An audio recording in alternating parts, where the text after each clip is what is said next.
Mas eu temo que, de algum modo, assim como a serpente enganou Eva com a sua sutileza, que as suas mentes sejam corrompidas da simplicidade que há em Cristo Jesus.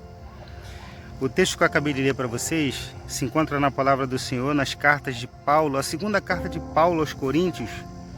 E esse versículo aqui relata uma preocupação do apóstolo referente ao que já estava acontecendo na época dele, né? Pessoas distorcendo de alguma forma, mesmo que seja bem sutil, o Evangelho de Cristo. Como ele mesmo menciona aqui, né? Que sejam corrompidas a simplicidade, ou seja, ele ainda relata que o Evangelho é tão simples para que as pessoas não se deixassem levar por engano. Aí eu fiquei aqui pensando que uma carta escrita há mais de 2000 anos atrás, e parece que é tão atual que chegou ao ponto de fazer eu ser inspirado pelo Espírito Santo a estar gravando esse vídeo para vocês. Porque fica fácil de analisar quantas e quantas pessoas são enganadas fácil, por querer acrescentar, por querer criar sutileza nas coisas que Paulo relata que são simples, o Evangelho genuíno de Jesus Cristo. E eu aqui pensando, né, antes de vir para cá, eu fiquei refletindo porque acaba não acontecendo só dentro da esfera espiritual. Vou te citar um exemplo. Eu vindo para cá, nesse caminho até esse meu lugarzinho de oração aqui, eu encontrei uma pessoa, um morador aqui da área, com a televisão, né, um pouco alta, e eu caminhando deu para ouvir um pouco da entrevista, estava passando na televisão, um senhor de idade que tinha marcado, né, a reportagem estava frisando isso, né, que ele tinha marcado um encontro pelos aplicativos de relacionamento. E quando marcou a data e o horário certinho, quando chegou nesse local, era uma emboscada. E essa pessoa foi levada para um cativeiro, um senhor de idade já, conforme a reportagem relatou. E acabou ficando 10 horas cativos e só conseguiu fugir porque relatou, simulou, né, que estava passando mal. Então, quando ele se entregou a esse momento, ele não acreditava que isso poderia acontecer, porque se ele desconfiasse, provavelmente, com certeza, um ser racional não iria para um tipo de momento como esse. Mas como é que isso coincide com o texto que eu acabei de ler? Por quê?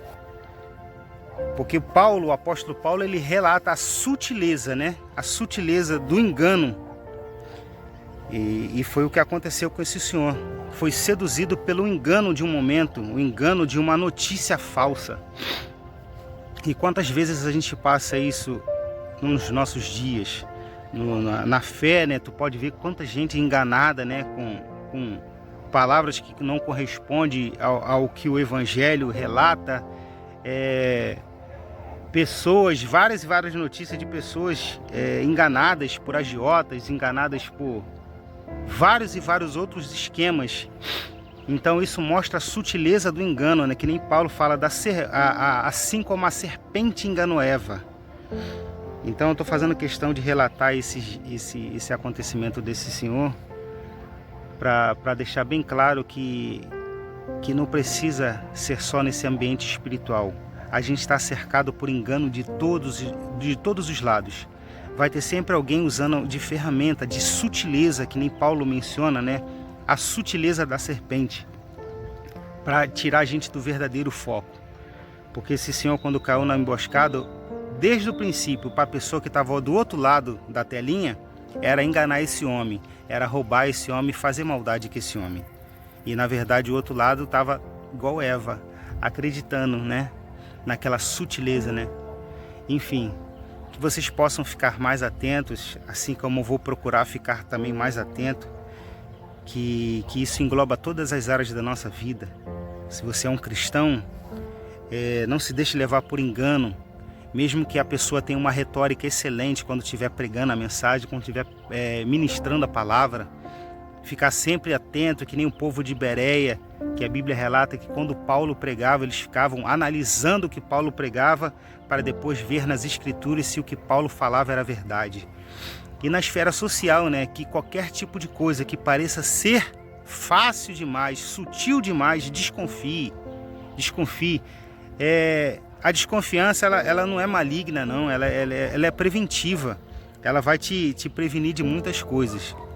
Assim como esse senhor, se ele tivesse se prevenido um pouco melhor, se ele tivesse analisado mais os fatos, ele não cairia nessa armadilha e teria ficado 10 horas cativo. Então, que essa carta, esse versículo que eu li, que está em 2 Coríntios, fique como reflexão para vocês, em todas as áreas da vida de vocês. E mais uma vez, como sempre termino os vídeos, que você possa ter uma manhã abençoada, na companhia de nosso querido amigo Espírito Santo. Paz seja convosco, gente. Deus vos abençoe.